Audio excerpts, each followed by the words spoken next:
अस्सलाम वालेकुम स्टूडेंट्स, मुझे उम्मीद है कि आप खैरियत से होंगे, अच्छे से बायोलॉजी पढ़ रहे होंगे। जी स्टूडेंट्स, मेरा नाम डॉक्टर फातिमा है और मैं एक MBBS डॉक्टर हूँ और मैं आपको वर्ड टू वर्ड लर्निंग में खुशामदीद कहती हूँ। जी स्टूडेंट्स, अब हम स्पाइनल कॉर्ड को स्टार्ट करते हैं। याद है आपको सेंट्रल नर्वस सिस्टम हमने डिटेल में पढ़ा था। सेंट्रल नर्वस सिस्टम में दो चीज़ें आती हैं, ब्रेन, स्पाइनल कॉर्ड। ठीक हो गया, ब्रेन, स्पाइनल कॉर्ड। ब्रेन को मैंने डिटेल में पढ़ लिया। मैंने पढ़ा ब्रेन के 3 पार्ट्स होते हैं, fore brain, mid brain, hind brain. सही हो गया। फिर मैंने तीनों को थोड़ा थोड़ा डिटेल में पढ़ा। फोर ब्रेन के अंदर कौन कौन से चीज़ें आ रही हैं, मिड ब्रेन एक ही था, हाइंड ब्रेन के अंदर 3 चीज़ें आ रही थी। डिटेल में पढ़ ली हर एक का फंक्शन क्या होता है। अब मैंने ये जो ब्रेन से स्पाइनल कॉर्ड निकल रही है ना, अब मैंने इसको पढ़ना है, क्योंकि सेंट्रल नर्वस सिस्टम में 2 ही चीज़ें हैं। ब्रेन तो पढ़ लिया, अब स्पाइनल कॉर्ड पढ़ लेते हैं जो ब्रेन से निकल रही है। स्पाइनल कॉर्ड क्या होती है स्टूडेंट्स, ये ना थोड़ा सा मैं आपको बना के दिखा दूँ तो ज़्यादा अच्छे से आपको समझ आ जाएगी।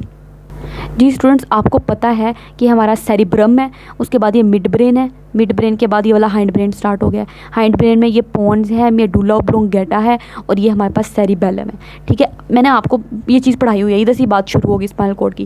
मैंने आपको बताया था कि सेरिब्रम के अंदर सबसे बाहर की तरफ ग्रे मैटर होता है। याद है आपको, ग्रे मैटर। ग्रे मैटर का मतलब है कि यहाँ पे वो जो न्यूरॉन होता है, न्यूरॉन का ऐसा स्ट्रक्चर होता है ना, ऐसे करके उसका एक्सोन होता है और ये उसकी सेल बॉडी होती है। तो ये मैं ना सेल बॉडी में गोल गोल बना रही हूँ। ठीक है, क्योंकि सेल बॉडी मैं ऐसे बनाऊंगी तो मुझे बहुत टाइम लग जाएगा, तो मैंने सारी ऐसे सेल बॉडीज ऐसी होती हैं, उनके डेंड्राइट्स होते हैं ना, तो मैं बस गोल गोल बना रही हूँ। सेल बॉडीज़ हैं सारी, ये सारी सेल बॉडीज़ हैं। ठीक, और इनके एक्सोन्स हैं, ये सारे एक्सोन्स हैं न्यूरॉन के। क्योंकि आपको पता है आपका ब्रेन हो, आपकी स्पाइनल कॉर्ड हो, सारे न्यूरॉन से ही तो मिलके बने हुए हैं। ठीक है, बिलियंस ऑफ न्यूरॉन्स ने इनको बनाया हुआ है। अब ये सारे न्यूरॉन्स के एक्सोन्स नीचे की तरफ आ रहे हैं। कहाँ पे नीचे की तरफ आएंगे मुझे बताएं? आते रहेंगे नीचे, इधर से नीचे गुजरेंगे, फिर नीचे आएंगे, नीचे आते रहेंगे। अब इन्होंने नीचे स्पाइनल कॉर्ड में आ जाना है, इस तरह करके। सही हो गया, ये स्पाइनल कॉर्ड के अंदर आ गए। अब आपको पता है ये सारे एक्सोन्स ही आ रहे हैं, देखें ऊपर से ये सेल बॉडीज़ थी उन न्यूरॉन की, ये सेल बॉडी थी और ये एक्सोन था। तो ये वही वाला एक्सोन इतने लंबे है कि वो नीचे तक आ रहे हैं, ऐसे करके नीचे तक आ रहे हैं। ठीक हो गया। अब ये जो बंडल ऑफ एक्सोन है, इसको हम क्या कहते थे? नर्व कहते थे। याद है ना आपको, बंडल ऑफ एक्सोन नर्व था। तो ये वही बंडल ऑफ एक्सोन है, वो वही नर्व है। तो यही बात उसने लिखी हुई है कि आपका जो स्पाइनल कॉर्ड है वो क्या है? It is a tubular bundle of nerve. ये नर्व का बंडल है ट्यूब की सूरत में। देखिए, ट्यूबुलर है, ट्यूब की सूरत में। ये स्पाइनल कॉर्ड आपकी। ठीक है, ये सारा ब्रेन है। ब्रेन के बाद ये स्पाइनल कॉर्ड शुरू हो गई, और वो जो एक्सोन्स थे वो एक्सोन गुजरते गए, पहले ब्रेन में से गुजरे, ब्रेन के बाद वो स्पाइनल कॉर्ड में चले गए हैं, स्पाइनल कॉर्ड के अंदर चले गए हैं, और उनको हमने क्या कहा है? नर्व्स हैं वो। क्यों? क्योंकि वो एक्सोन्स के बंडल को नर्व्स ही तो कहते हैं। पीछे नर्व वाले टॉपिक में हमने डिटेल में पढ़ा है। सही है, तो वही बात उसने लिखी है। स्पाइनल कॉर्ड क्या है? ट्यूबुलर शक्ल में है, बंडल ऑफ नर्व का बंडल है। सही, और कहाँ से स्टार्ट हो रही है स्पाइनल कॉर्ड? ब्रेन से स्टार्ट हो रही है। देखें, यहाँ पे ब्रेन खत्म हो गया है, तो ये ब्रेन से स्टार्ट हो गई है, और कहाँ तक जा रही है? लोअर बैक, आपकी कमर तक, कमर के भी निचले हिस्से तक जा रही है। ठीक है, ये देखिए इन्होंने दिखाई हुई है, ये देखिए, ये स्पाइनल कॉर्ड है। ब्रेन यहाँ पे ख़त्म हो गया, ब्रेन से शुरू हुई है येलो वाली, ये जो आपको नज़र आ रही कहाँ तक? पीछे वाला पार्ट दिखाया हुआ है ना पर्सन का, उसका मुंह साइड पे है। तो ये कमर, देखें, कमर तक आ रही है, और कमर के भी निचले हिस्से तक आ रही है, लोअर बैक तक आ रही है। ठीक, और ये स्पाइनल कॉर्ड देखें, आपको नज़र आ रहा है, रीढ़ की हड्डियाँ छोटी छोटी ऐसे होती हैं, ऐसे करके, जिनको वर्टिब्रा कहते हैं। उन वर्टिब्रा के अंदर स्पाइनल कॉर्ड रन कर रही है। अल्लाह ताला ने वो वर्टिब्रल कॉलम इसलिए रखी हुई है स्पाइनल कॉर्ड की प्रोटेक्शन के लिए। ऐसे करके वर्टिब्रल कॉलम है, मान लो ये जो मैंने पेंसिल पकड़ी हुई स्पाइनल कॉर्ड है, तो ऐसे करके स्पाइनल कॉर्ड जा रही है। ठीक है, तो ऐसे करके वर्टिब्रा हैं, छोटी छोटी हड्डियाँ हैं वर्टिब्रा, ऐसे करके छोटी ऐसे करके। ठीक है, तकरीबन 33 वर्टिब्रा होती हैं, तो इनके अंदर स्पाइनल कॉर्ड ऐसे करके जा रही है, जैसे मैंने इसको पकड़ा हुआ है, बिल्कुल ऐसे। इनकी प्रोटेक्शन के लिए अल्लाह ताला ने वर्टिब्रा रखी हुई हैं। ठीक है, और जिस तरह हमारा आपने पढ़ा था ना, ब्रेन की 3 प्रोटेक्टिव कवरिंग होती हैं, जिनको मेनिंजेस कहते हैं। ये देखिए, जब हमने ब्रेन पढ़ा था तो हमने कहा था ब्रेन को 3 लेयर्स ने कवर किया हुआ है, जिनको मेनिंजेस कहते हैं। मैंने आपको मेनिंजेस दिखाई भी थी ब्रेन के ऊपर। ये ब्रेन है, इसके ऊपर ऐसे करके 3 प्रोटेक्टिव कवरिंग है, 1 2 3। ठीक है, ताकि ब्रेन को अच्छे से प्रोटेक्ट किया जाए, उनको मेनिंजेस कहते थे। वही मेनिंजेस स्पाइनल कॉर्ड के ऊपर भी मौजूद हैं, वही मेनिंजेस, बिल्कुल। ठीक हो गया, क्योंकि स्पाइनल कॉर्ड निकली ब्रेन से रही है, तो जो चीज़ें ब्रेन के ऊपर हैं, मेनिंजेस, प्रोटेक्टिव कवरिंग, वही प्रोटेक्टिव कवरिंग स्पाइनल कॉर्ड के ऊपर भी मौजूद हैं। तो स्पाइनल कॉर्ड भी इस तरह करके ना 3 कवरिंग होती हैं, जिनको मेनिंजेस उनसे प्रोटेक्टेड हुई है, तो ऐसे करके है। तो वही वो बात कह रहा है कि स्पाइनल कॉर्ड ब्रेन से स्टार्ट होती है और कहाँ तक जा रही है? लोअर बैक तक जा रही है, आपके कमर के निचले हिस्से तक जा रही है। और स्पाइनल कॉर्ड कहाँ मौजूद है? वर्टिब्रल कॉलम के अंदर मौजूद है, आपके पीछे की तरफ जो रीढ़ की हड्डी है ना उसके अंदर स्पाइनल कॉर्ड जा रही होती है। सही हो गया। It is also covered by meninges, और स्पाइनल कॉर्ड को भी ब्रेन की तरह 3 प्रोटेक्टिव कवरिंग होती हैं। मेनिंजेस उन्होंने कवर किया हुआ है क्योंकि स्पाइनल कॉर्ड भी तो ब्रेन से ही निकल रही है। अच्छा, स्पाइनल कॉर्ड का काम क्या है? स्पाइनल कॉर्ड, ये स्पाइनल कॉर्ड नज़र आ रही है आपको अपनी डायग्राम में, ये जो मेडुला ऑब्लोंगेटा से निकली है, ये स्पाइनल कॉर्ड है। ठीक है, लंबी नीचे जाती जाएगी, कहाँ तक जाएगी? कमर के निचले हिस्से तक जाएगी। अच्छा, अब इसने क्या करना है? इसने इन्फॉर्मेशन देनी है। इसने ना जो भी बॉडी पार्ट के अंदर बॉडी पार्ट की इन्फॉर्मेशन होगी वो ब्रेन को देनी है, और फिर ब्रेन ने फैसला करना है, जो भी ब्रेन ने डिसाइड किया वो इन्फॉर्मेशन पकड़नी है और वो ला के उन बॉडी पार्ट्स को दे देनी है। ये स्पाइनल कॉर्ड का काम है। मतलब ये समझ दो एक तरह की, यहाँ से इन्फॉर्मेशन उधर देगी, वहाँ से इन्फॉर्मेशन इधर देगी, बस इसका ये काम है। ठीक हो गया। स्पाइनल कॉर्ड ने क्या करना है? इट ट्रांसमिट इम्पल्सेस, इसने इन्फॉर्मेशन को मुंतकिल करना है between the brain and body part. Body part की इन्फॉर्मेशन ब्रेन को, ब्रेन डिसाइड वगैरह कर ले, और फिर ब्रेन ने जो डिसाइड किया वो इन्फॉर्मेशन जाके बॉडी पार्ट को दे देनी है। ठीक, स्पाइनल कॉर्ड ने।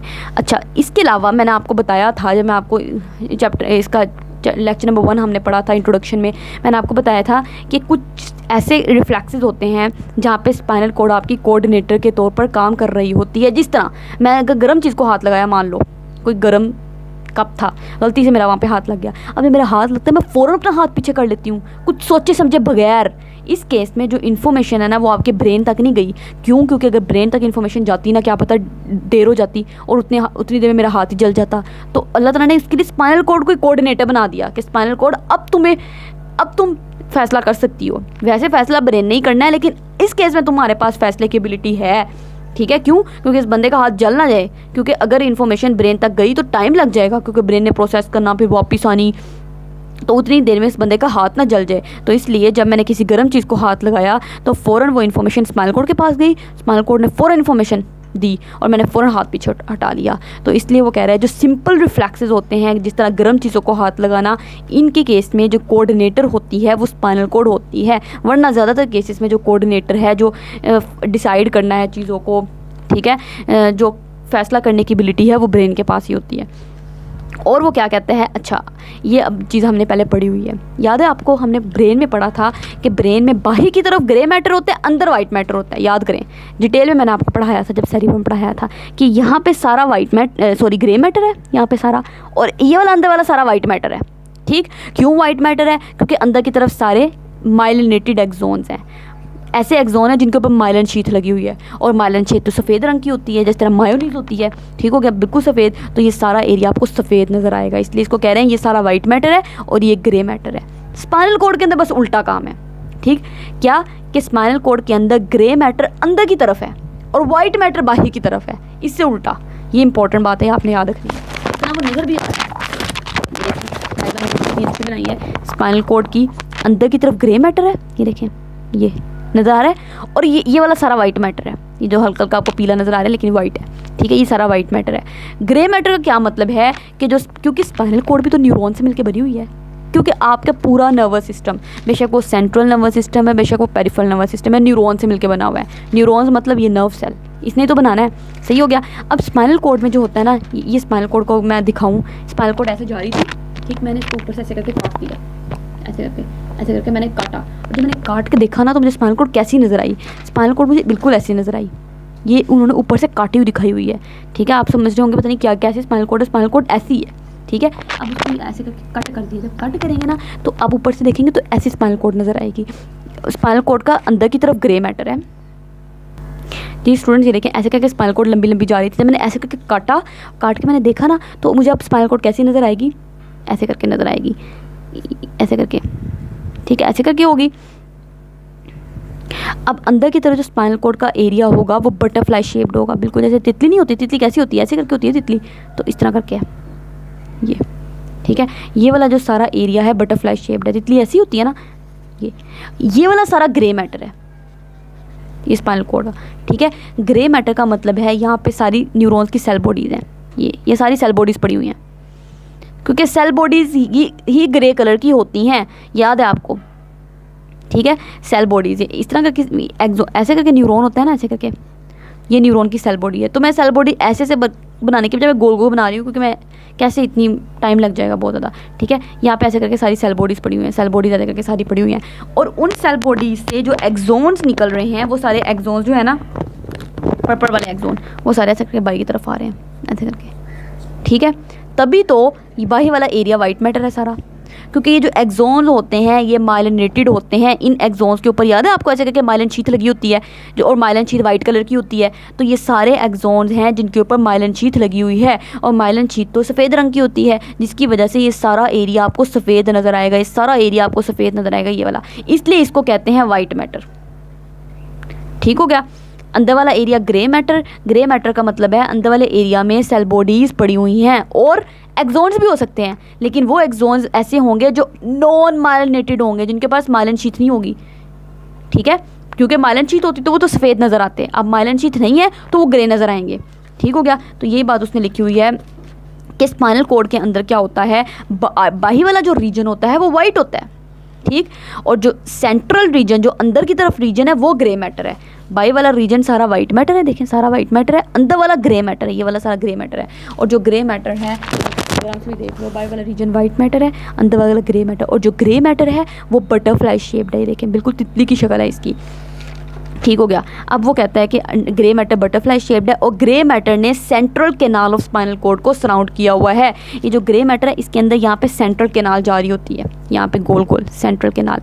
याद है आपको सेंट्रल कैनाल स्पाइनल कॉर्ड की, मैंने आपको पढ़ाई थी, दिखाई भी थी मैंने आपको डायग्राम में, ठीक है, जब मैंने आपको ये वाला टॉपिक पढ़ाया था, ये वाला। तो जब हमने central canal of spinal cord की बात की थी तो मैंने आपको दिखाई थी, तो वो जो central canal of spinal cord है वो यहाँ पे कहाँ पे आपको नज़र आएगी, इधर इस तरह करके दरमियान में, ये central canal of spinal cord है ऐसे करके, ठीक है।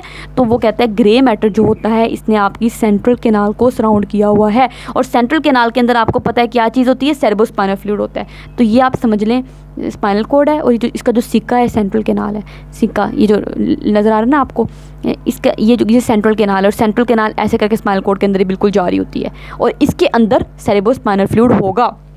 ठीक हो गया।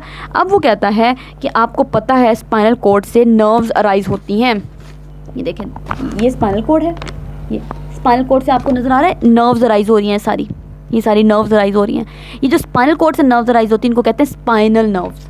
नाम क्या मुश्किल नाम है, स्पाइनल कॉर्ड से अराइज हो रही तो स्पाइनल नर्व्स। कितनी है आप स्पाइनल नर्व्स, क्वेश्चन ये पैदा होता है 31 पेयर ऑफ स्पाइनल नर्व्स, ठीक है, ये बात आपने याद रखनी है। कितनी है, 31 pair of spinal nerve.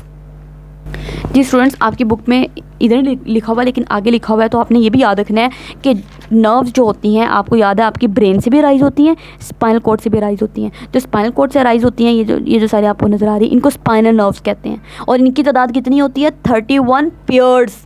31 pairs का मतलब है 31 इधर से 31 इधर से। तो अगर वो बाजू का तो आपको देता है कि स्पाइनल नर्व्स कितनी है, तो अगर पेयर लिखा हो तो 31, वरना 31 को 2 से मल्टीप्लाई करो 62, वरना 62, ठीक है। तो ये एमसीक्यू वो आपको देंगे कंफ्यूज करके।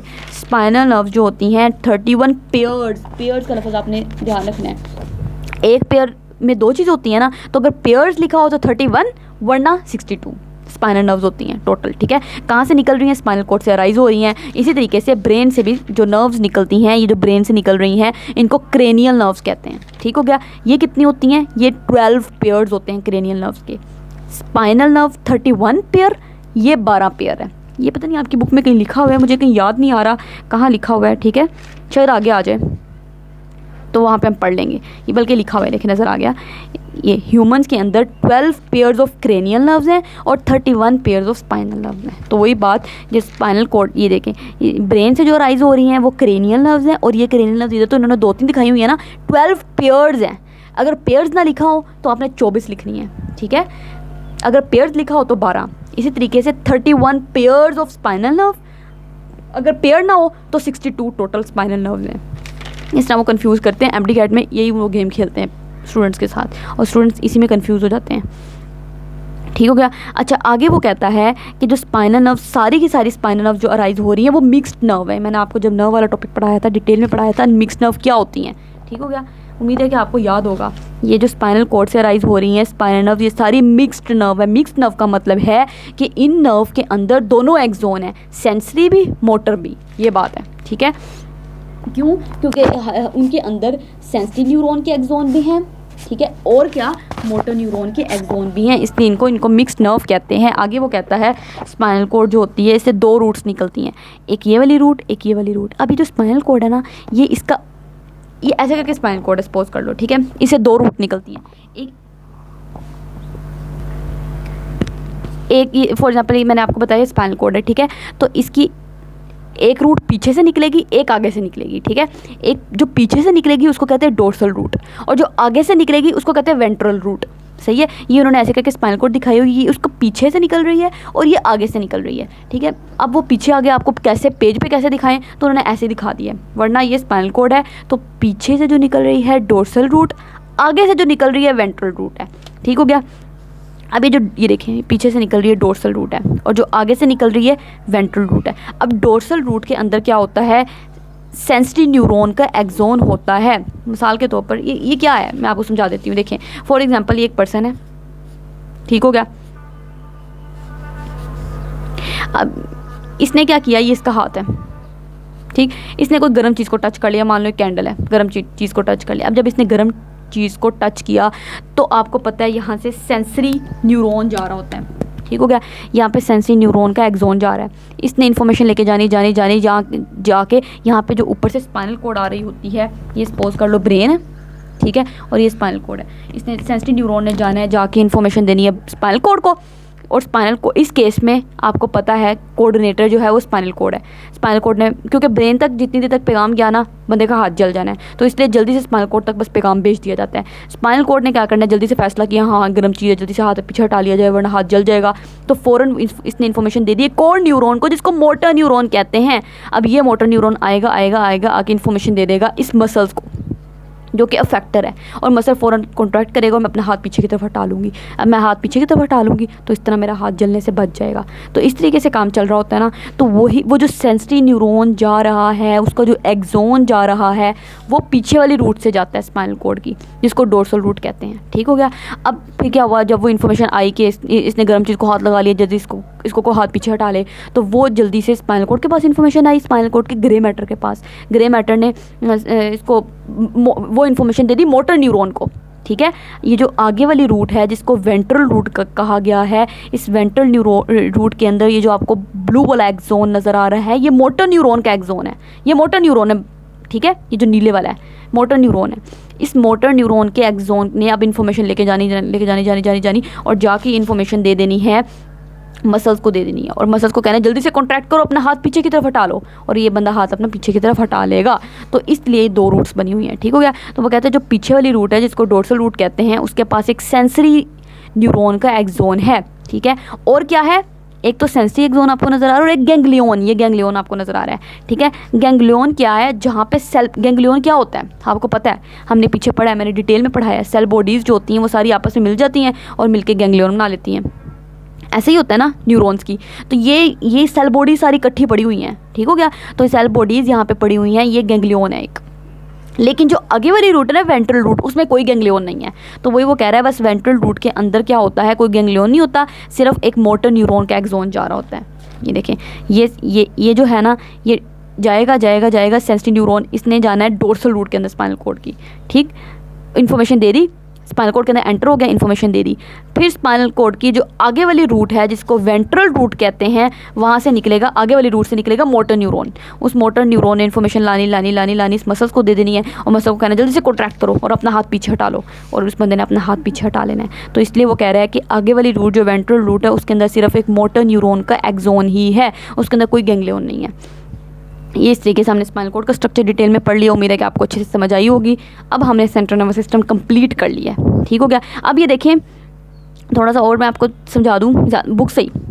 ये देखें अब क्या हुआ था, ये डोर्सल रूट और फिर वेंट्रल रूट, इन दोनों ने आपस में मिल जाना है, और मिल के इन्होंने ये स्पाइनल नर्व बना दी। ये देखें स्पाइनल नर्व, ये स्पाइनल नर्व देखें, इसके अंदर सेंसरी न्यूरॉन का एक्सोन भी है जो रेड वाला है, और ब्लू वाला जो मोटर न्यूरॉन का था ना, ब्लू वाला मोटर न्यूरॉन का एक्सोन था वो भी है।